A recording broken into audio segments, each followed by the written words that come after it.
Halo, assalamualaikum teman-teman Dorkat Vlog. Apa kabar? Doain pasti apa ada sehat keluarga ya. Bismillah. Akhirnya ini adalah lanjutan dari video untuk project LX570 yang berubah jadi LC200-nya. Sekali lagi Bismillahirrahmanirrahim. Akhirnya gue udah bisa nyampein ke temen-temen nih untuk apa mobil LC200 ini. Walaupun mungkin kalau temen-temen yang update Instagram gue, yang follow Instagram gue, pasti sebagian udah pada tahu untuk apa. Tapi untuk yang belum, gue akan kasih tahu di video ini. Tapi ngomong-ngomong, ini sekarang sebenarnya gue tuh hari ini pengen garage tour. Tadinya garage tournya rencananya ya sama Om Dana langsung, ownernya, tapi ternyata Om Dana juga ada keperluan, jadi mesti mendadak balik duluan dari bengkel. Jadi ya udah, di kali ini gue hanya bikin updatean lagi untuk LC200. Oh iya, ngomong-ngomong tadi gue pengen kasih liatin, ini ada 3 buah FJ40 di sini teman-teman, ganteng-ganteng semua. Yang ini satu warna kuning, baru aja dicat. Mesinnya pakai apa nih? Wah, pakai 1 KZ. Terus kayak kakinya dibikin pakai coil over racking. Nah, ganteng banget. Kalau yang ini baru mulai bangun kaki-kakinya aja teman-teman. Kalau gue lihat ini dibikin jadi ini juga ya, jadi coil spring juga. Sepertinya coil over juga. Ini radius armnya punyanya mungkin LC70 atau 80 udah nempel di sini. Nantinya mungkin ini juga akan berlanjut juga ke bagian body dan lain-lain. Oh, ini sepertinya ini nih contohnya ya.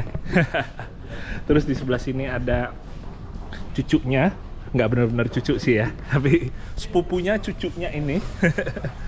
Si mobil Fortuner yang diandalkan oleh TGRI. Nah, sementara teman-teman, kalau untuk si LC200 sekarang ini udah masuk ke tahap yang berikutnya setelah kemarin bongkar, yaitu ngebangun roll cage. Nah, kita coba lihat dari sebelah kiri nih. Ini bahkan udah mulai dicat teman-teman.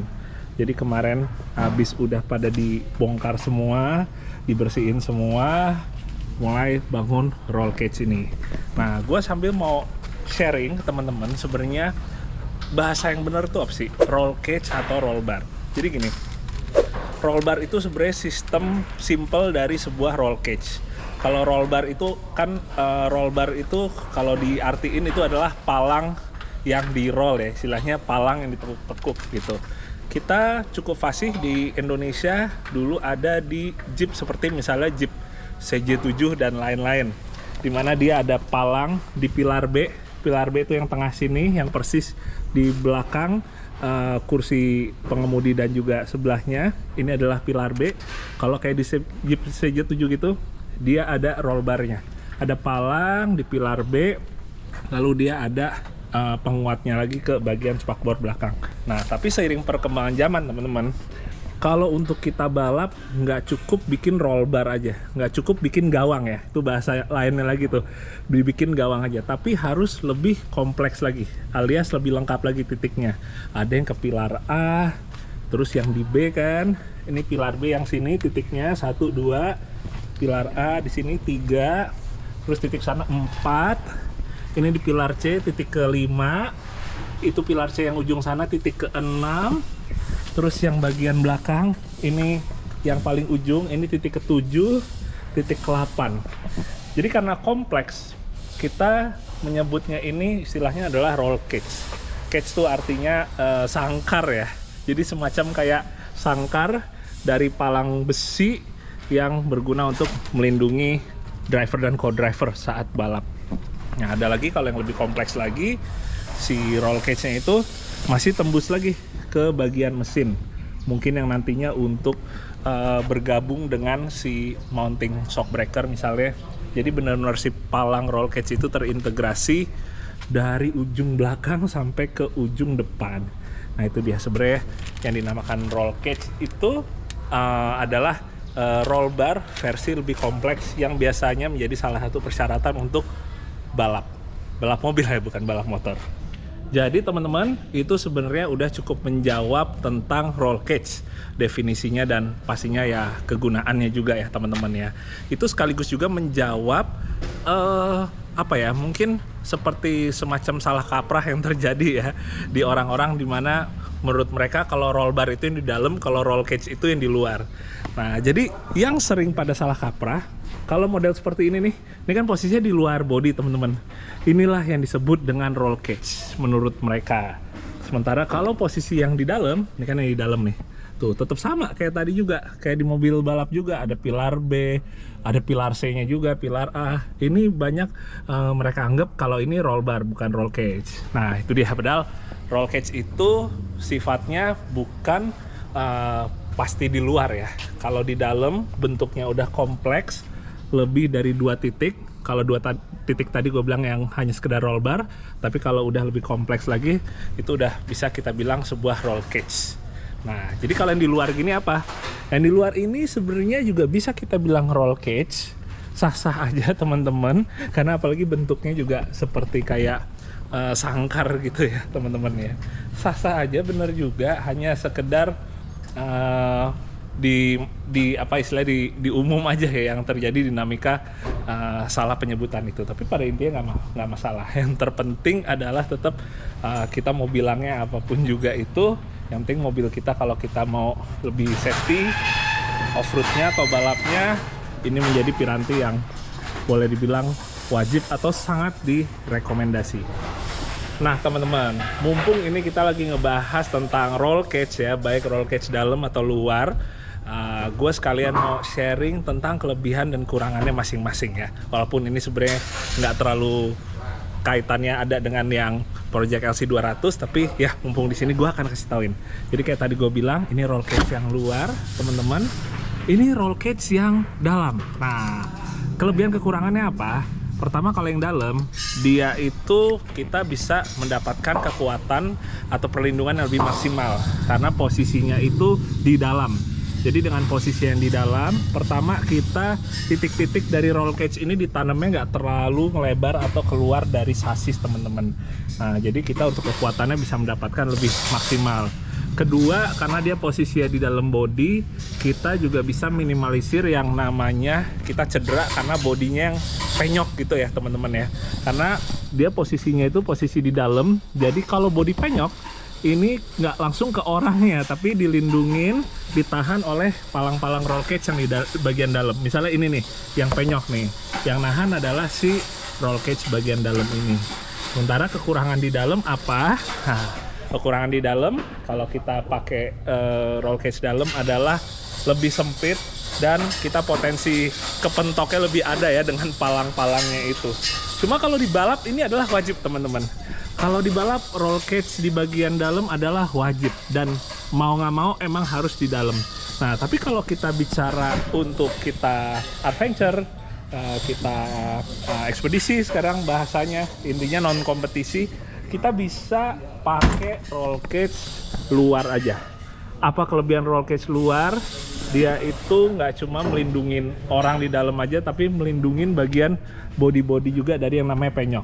Kenapa? Ya itu dia, karena posisi dia di luar body, nggak di dalam body kayak tadi teman-teman. Jadi kalau kita pakai buat adventure, kita ada nyender-nyender ke batu misalnya, ke pohon, tebing, itu jauh lebih aman ya untuk ke body.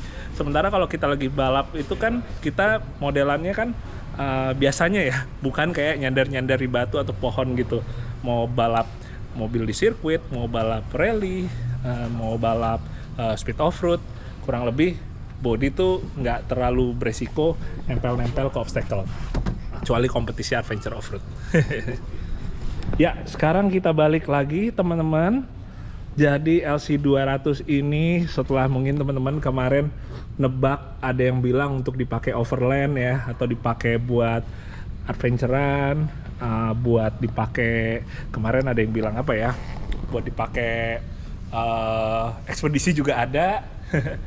Jawabannya adalah ini bismillah insya Allah akan dipakai untuk kejuaraan Asia Cross Country Rally atau AXCR 2023. tahun ini insya Allah akan diadakan di Thailand tanggal 13 Agustus, finishnya di Laos tanggal 19 Agustus.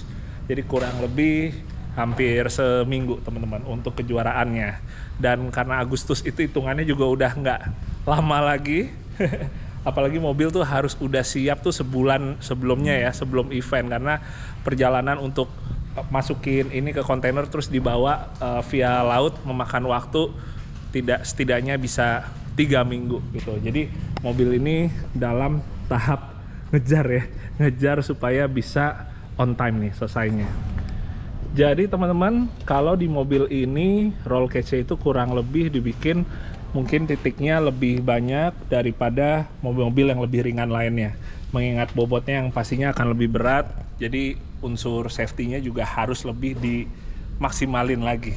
Tapi di satu sisi kan nantinya kayak misalnya bagian pintu, terus bagian kap mesin, fender, semuanya yang berat-berat itu akan diganti dengan menggunakan karbon.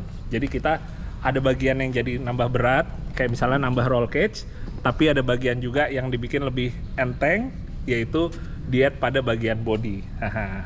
Nah terus teman-teman, ini bagian atasnya kan tadinya ada sunroof, sunroofnya udah dilepas ya, dilepas terus ditutup pakai plat nih. Bagian dalamnya udah dicat, dasarnya tinggal bagian atapnya aja, bagian atasnya. Ya itu dia ya, biasanya orang upgrade dipasangin sunroof, mobilnya nggak pakai sunroof, ini malah dilepas. Karena ini berkaitan dengan safety juga teman-teman. Kalau ada kacanya gitu bisa berbahaya kalau kita misalnya amit-amit terbalik dan lain-lain. Jadi ditutup lagi pakai plat di sini. Terus di belakang sini teman-teman, ini kalau kalian lihat bagian lantainya dibolongin, terus dibikinin ada plat baru yang modelnya nyoak gitu ya, legok gitu. Karena ini akan berguna sebagai posisi ban serep. Jadi ban serepnya diri, satu di ujung kiri, satu lagi nanti di sebelah kanan. Nah, winchnya posisinya di sini. Posisinya di sini dan bisa removable ya, atau bisa dicopot, tinggal lepas pinnya aja untuk dipindahin ke posisi depan. Sementara di sini nanti akan ada kotak untuk kita naruh segala macam, misalnya spare part atau recovery kit dan lain-lain. Terus di bagian tengah sini kita akan pasang tangki bensin aftermarket yang emang FIA approved ya istilahnya, yang emang udah siap untuk mengikuti kegiatan atau kejuaraan dari FIA. Nah, jadi nggak cuma tangki aja, tapi kayak persyaratan untuk roll cage, minimum ukurannya, diameternya, terus juga bagian-bagian lainnya itu kita ngacu ke peraturan FIA untuk cabang rally raid atau rally cross country. Jadi ya syukur-syukur ya, misalnya nanti mobil ini berapa tahun lagi bisa ikutan di Dakar, alhamdulillah mobilnya emang udah sesuai gitu, sesuai dengan regulasinya. Terus di bagian bawah sini teman-teman, ini dikasih ada pipa lagi ya, ada yang bagian depan, ada juga yang bagian belakang sini. Ini gunanya nanti untuk kita naruh jack stand. Jadi mobilnya itu kalau misalnya lagi di pit ya, di pedok digantung gitu, jack stand-nya itu modelnya dia tinggal dicolokin sini. Jadi model segitiga gitu, terus dicolokin ke sini. Jadi mobilnya untuk dibikin ngegantung, jack stand-nya bukan di sasis, bukan di gardan, tapi langsung di bagian samping sini. Jadi ini nanti dari side skirt ya, dari side skirtnya nanti akan ada bolongnya untuk tinggal kita coblos aja. Iya teman-teman, paling mungkin update-nya segitu dulu untuk sekarang. Semoga nggak terlalu singkat juga dan tetap bermanfaat untuk kalian semua. Jadi mungkin gue sedikit akan mundur lagi tadi ngobrolin tentang AXCR. Bismillahirrahmanirrahim, tahun ini 2023 gue akan kembali lagi untuk balap setelah boleh dibilang musim gue balap yang aktif sepanjang tahun tuh terakhir 2018 ya. Waktu gue dengan Reki pakai Neo Wolf ikut kejuaraan rally Malaysia. 2019 seperti teman-teman ketahuin, gue mulai stop dulu balapnya karena gue ngebantu Mas Rifat untuk ngebangun tim Expander EP4. Nah jadi itu dia, gue dari 2019 sampai bahkan kemarin tahun 2022 gue masih fokusnya itu adalah bantu ngurusin Mas Rifat. Nah jadi tahun ini baru kita mulai lagi balapnya insya Allah dengan kondisi semuanya yang udah lebih stabil dan insya Allah lebih aman lagi, semoga tahun ini emang dirasa cocok untuk gue balik lagi ya. Dan seperti biasa, gue kepengen bisa balap itu nggak cuma buat gue pribadi istilahnya, tapi bisa menginspirasi teman-teman, bisa ngasih hiburan juga buat teman-teman, dan istilahnya apa ya, bukan cari menangnya ya, tapi mungkin nyari impact yang jauh lebih besar untuk orang-orang di sekitar gue dan termasuk untuk teman-teman semua. Sementara kalau kita ngomongin menang, itu sebagai bonus, tapi tetap pasti kita akan ngusahain semaksimal mungkin. Oke teman-teman, sekali lagi sekian dulu untuk yang sekarang. LC200 untuk AXCR, sepertinya ini adalah pertama di Indonesia Land Cruiser 200 dipakai untuk balap, untuk kejuaraan rally raid. Dan untuk episode berikutnya, part ketiga, nanti kita akan ngebahas untuk kaki-kaki teman-teman. Shock breaker semuanya udah datang, bahkan ini untuk armnya udah nempel pakai total chaos fabrication, upper arm dan juga lower armnya. Nah, tapi teman-teman, ini sebenarnya bukan menggunakan kaki-kaki atau gardan punya LC200. Pakai apa kira-kira teman-teman ada yang bisa tahu? Sama-sama Toyota juga, cuma dianggap lebih badak lagi ya, lebih besar lagi, speknya lebih gila lagi ketimbang Land Cruiser 200. Sebagai kru, mobil Toyota tersebut nggak ada di Indonesia, di pasar Indonesia atau di Asia nggak ada. Oke teman-teman, terima kasih banyak yang udah nonton, dan kita ketemu lagi di video The Car Vlog yang berikutnya. Tungguin terus ya si project AXCR ini. Dadah, assalamualaikum.